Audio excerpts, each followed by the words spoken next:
for me, the important part is always accessibility and inclusivity. So, training students to have a lens as they walk into that role of being a teacher, or continuing as a practitioner and stepping into places like this, like studios, like the gym, and looking around and just being aware of who isn't present in any space, who isn't here, and might there be barriers for someone to get here.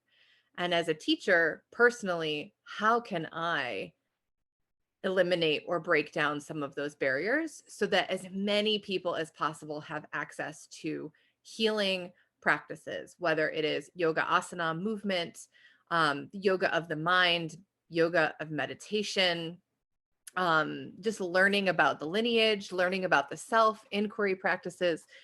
I just really want our students to understand how Radiant Warrior Yoga includes everyone. It includes and it includes, and it just keeps including and adapting so that it continue to include in our world, and to be kind of like, spies on the outside where everyone gets to really look and examine. It does notice that everyone in here seems very fit and very able-bodied.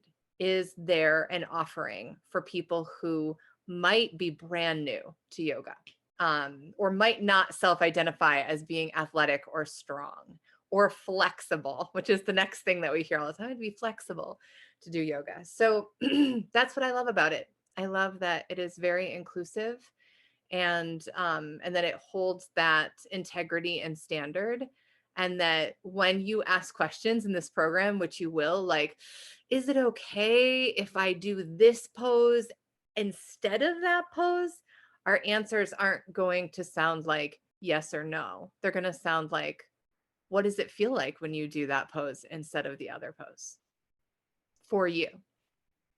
And so I love that. I love students really getting to move through this in a way that they learn about themselves, and then they can take that internal learning, that journey that you are all on individually, and offer it out for other people.